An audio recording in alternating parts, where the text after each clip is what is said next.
Good morning, guys. Good morning. Good morning. It's the Zambian guy again. I should have made this video earlier, but I didn't do it. Yeah, but now I've decided I'm gonna do a bit of a recording and just explain what I was doing. Sorry, I didn't do a recording as I was doing what I was doing. But I hope to carry you through what I was doing and the problem that I had. This is our boiler, the Valent Ecotech Pro 30.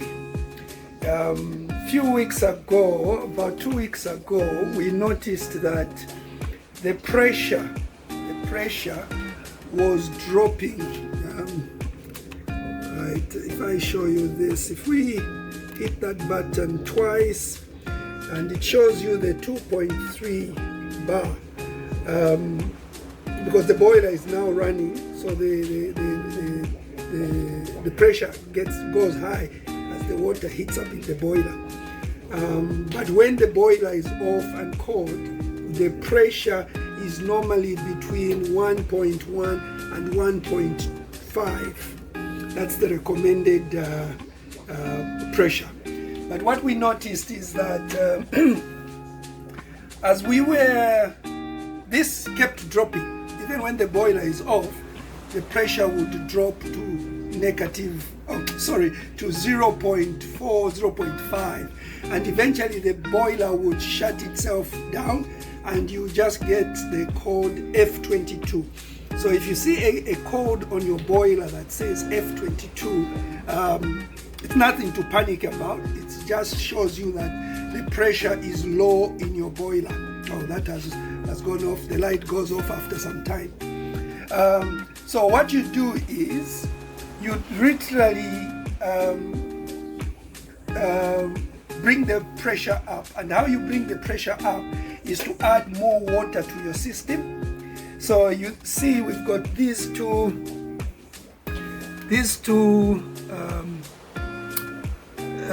what do they call them? Is it taps? Or valves? Yeah, I think that's the right word. Valve. We've got one here and one there. So what you do is you open one fully and then you start to open one gently and you will hear the water start to go into the system. But at the same time, you have to keep an eye on the pressure. You have to, once you open that, you will see that the pressure starts going up. So you need it to get to maximum 1.5, and then you close the two valves. Now, what happened with us was, this was happening. We kept on filling the system up, but before it started, when it started, it was after a few days, the pressure would drop. I would fill it up again, the pressure again would drop after 2 days or so. And then I noticed that now it was going down every single day. So I knew that was a problem. I looked it up and I read about it. I went online to see what the problem could be. And there are two things that were mentioned. One is that on the system, the pipework, somewhere there is a leak and water is leaking. So you try to go around your house and see if you can see anywhere where there's water leaking. Now with that, if it's leaking on the joints of the radiators, I'll show you in a minute, it's easy to find. But if it's on the pipes that are underground or under the floors, it's difficult to find out. You have to bring in specialists or professionals to have a look at it for you and see if they can find where the leak is. So that was number one. So that was not a very good thing, because I went around the radiators, checked all my radiators, I could not see any leak anywhere. So my fear was, oh God, this must be either under the floor or under the floor, the wood or the ceiling where the pipes pass. So that was my worry. So I decided, the second thing then is it's inside the boiler. They've got what they call an expansion valve if that is faulty, it doesn't hold the pressure for the water, so the water goes out of the boiler through this little pipe, this white pipe here, and it goes out and drips outside. So the thing to do is to check outside your wall, your house, is there any water coming out from this pipe? But with me, I couldn't do that because outside this pipe, the guys who were putting the boiler, what they did in their own cleverness, they took this pipe all the way into the drainage pipe, so it connects to the drainage pipe. So you wouldn't see, because the water would go straight into my drainage, so I wouldn't see that. So the only other option I had was to bring in an engineer to have a look at it. And the guy came, looked at it, and he immediately said, oh, it's your expansion valve that is flat. Strange word to use. I never knew that boilers also go flat, but there you are. He said it was flat. So what he did is he took a pump, just like an ordinary pump that you use for pumping your bike or something, and he pumped it up. Interesting. He pumped it up and it started working okay. The pressure was holding. But he said he had to go and buy a new valve to come and replace the old one, because this one that was in there was faulty. So he went away for 2 days and came back and fitted the new one, which has been working fine. So far, so good.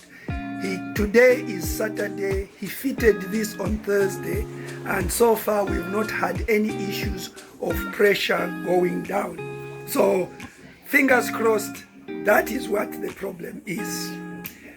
But a few days ago, I think about 2 days ago, we were seated with my wife in the lounge, and we noticed, I will show you, we noticed a leak here. This is on my roof. Now this is where the chimney used to be before it was taken down. So there was a wet patch. I don't know if you can see there. You can see the difference in color and the paint peeling off there. This was wet, and I thought to myself, oh God, this is where the thing is losing the water, which gave me a bit of a panic, because if pipes pass through this, then it would mean taking down this, opening this whole thing to check the pipes where the leak is, or to check upstairs. That would mean lifting the floorboards to get access to this.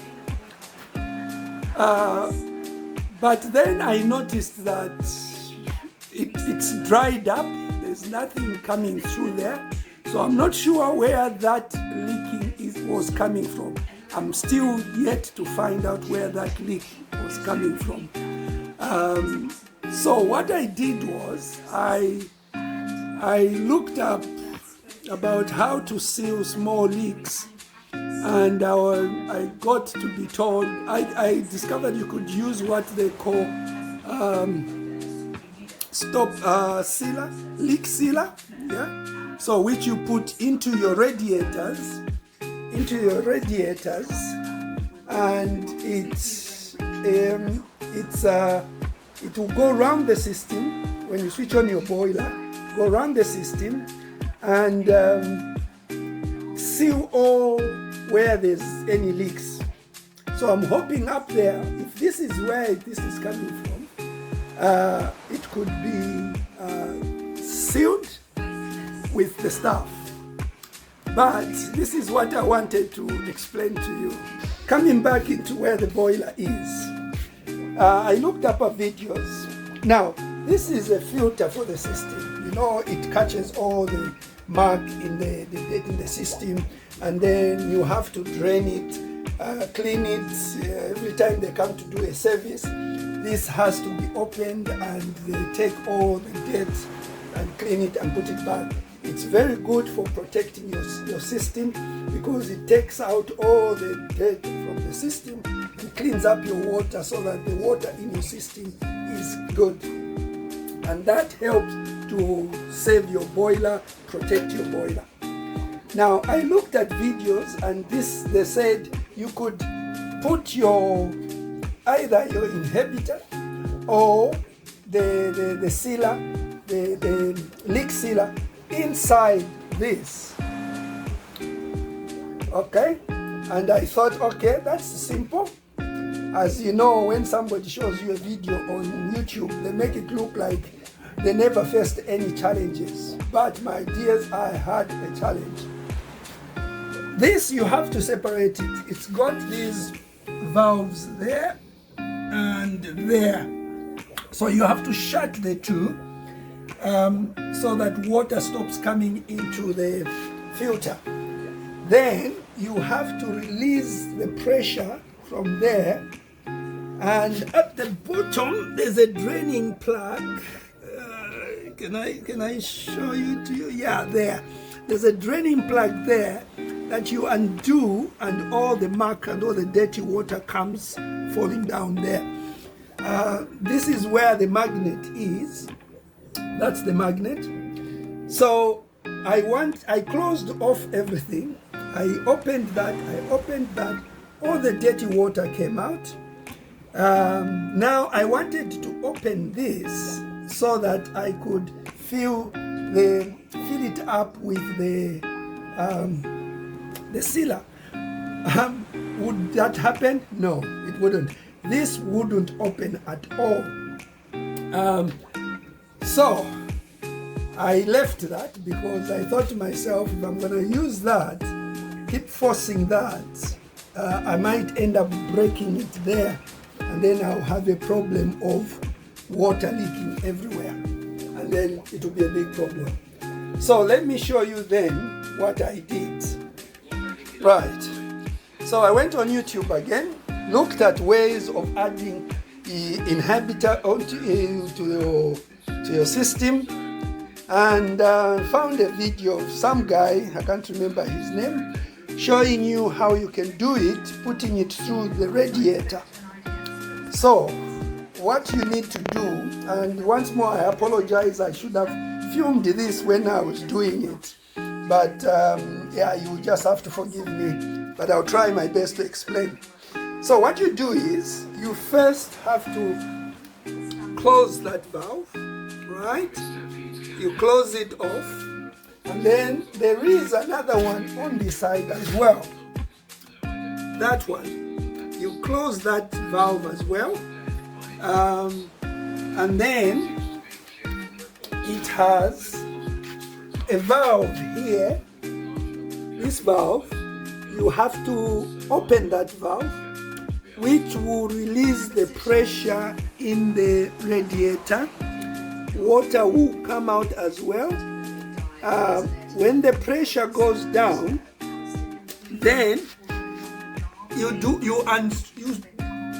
remove this, you undo this. Be careful of this.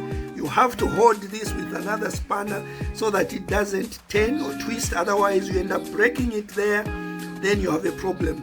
So you hold that and then undo this one, and then remove this, and when you do that, all the water that is in the radiator will come out here. So you have to have a bucket, some towels or tissue on the floor there to hold, so for the water, to hold the water so that the water doesn't run everywhere. So when the water finishes, you tie that back, you put this back, tie it back there, and then remove this, open this. You can get a spanner and remove that, open it. If you don't want to do it from this side, you can do it from that side. You can undo this, which gives you access to the radiator. Then what you do is then you take your inhibitor or the sealer and you pour it in. I should have shown you what I was using, but you may need to use a funnel, or you can buy the special tools you can buy that you can use to fit on this, so that when you pour your inhibitor or the sealer, it does not spill or go, because it's not that easy for it to go. You have to make sure it's tight around there as you put it through, because this has got an elbow there, so the fluid doesn't just run straight in. It has to make that turn, so it doesn't go in that easy. So when you finish putting it in, you close it. You then open your valves. You open your valves, these ones. Open, you will hear the water start to go into your radiator. Undo the valve here. Let the air again out until you start to see water coming through. The water will come through, then the radiator, you know the radiator is full. Okay? So when that is done, you let the radiator fill up, and when the water comes out the valve there, then you know, because that's like a bleeder. So once water comes out from there, you know the radiator is full of water.